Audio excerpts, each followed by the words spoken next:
For Coffee with Corey, brewed in part by Kroger. How was your weekend? My weekend was fantastic. We walked the bridge, the big river crossing. The whole family. It was just so nice outside, so we went outside and walked the bridge. How Don't about you you? just can you believe that we have this beautiful natural wonder just any day we want? Exactly. Just I have to remember that always. Yes. It's a good walk there and back. It's pretty good.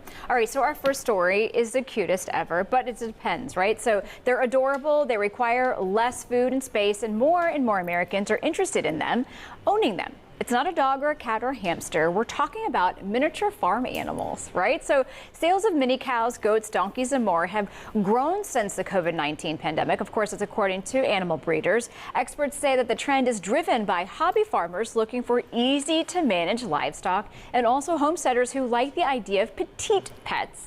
Platforms like YouTube, and especially TikTok, have played an important part in raising the profile of mini farm animals. Well, on any given day, TikTok users put cuteness on parade with their videos. While some people buy small farm animals as a stepping stone to own larger ones, others don't have the desire to expand. Some owners of mini farm animals just turn their hobbies into side hustles by giving visitors tours, breeding animals, and then, of course, blogging about their experiences. But newcomers need to weigh the pros and cons, including challenges like the volatile nature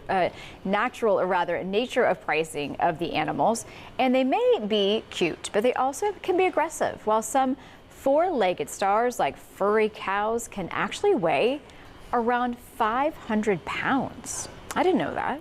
Me either. But they're so cute and mini. Yeah, I love. My favorite is that viral mini goat video. They're not mini. Well, yeah, mini goat, and there's this one goat that's like just jumping on everybody, their backs, and yeah, they're very cute. I just don't think I'll be doing it anytime soon. No, I just don't have the space. Even though they're mini, I still don't have the space. I want to be able to provide. Yeah, you need a ranch. Yeah, but there are a lot of people who have that. It's cute. I think it's adorable. Yeah. Yeah. Okay, moving on. So how many lazy days have you taken this year? None.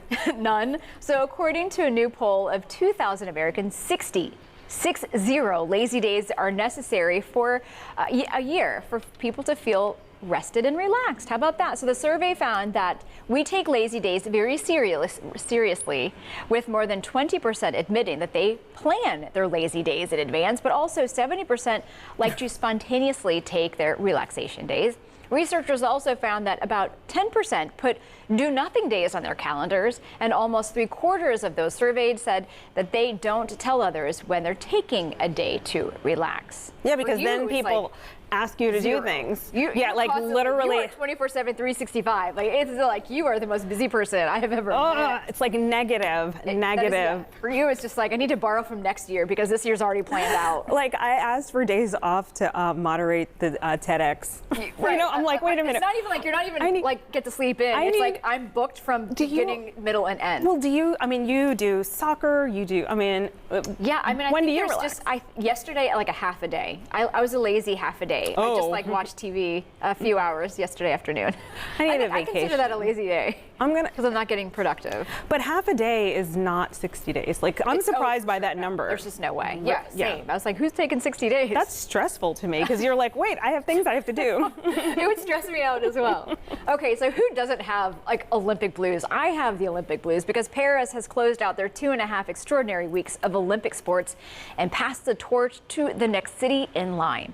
In 2028, Los Angeles will become the third to host the games 3 times. How about that? With a guitar in hand, her sang the U.S. national anthem. Then Hollywood star, of course, Tom Cruise. If you haven't seen it, check it online. He descended from the top of the stadium to the Mission Impossible theme song, of course. But before taking the Olympic flag to star gymnast Simone Biles, putting it on the back of his motorcycle and roaring out of the stadium. Los Angeles is looking to prove that topping Paris isn't Mission Impossible. The Olympic flag was picked up in LA with a star-studded parade that ended with music from the Red Hot Chili Peppers, Billie Eilish, and then Snoop Dogg and Dr. Dre. Do you have the Olympic blues? I have the Olympic blues because it's just like they're not on my TV anymore. Yeah, it was felt really like- messy this year. There's a lot of messy stuff going on. You know, like Oh, is the spoiling. The score issue that's going on with the yes. gymnast. Yes. The Okay. people getting sick in the river. You know, Right. so Okay. but it was like intrigue. And then I was crying. Like I cry. Yeah. Like when somebody wins, like when the women All won of it track. comes down I was to less than depending on what sport, it's Yeah. like it's within 30 seconds you either win or lose. All of that years of preparation then ends up with like a 30-second performance. I think it's nuts. Yeah. That's elite. That's elite athletes. And Yeah. you should win gold, silver medal. Go Simone Biles. That Oh my was gosh, great. Like right? all the things. Yeah. So I didn't quite have the time to watch. Like I wish I did, but my sister gave me all the deets. We got all the recaps. Yeah. So if you have the Olympic blues, let us know because we do too. You're not alone. Yeah. All right. Thanks you for tomorrow. tomorrow. We'll be right back.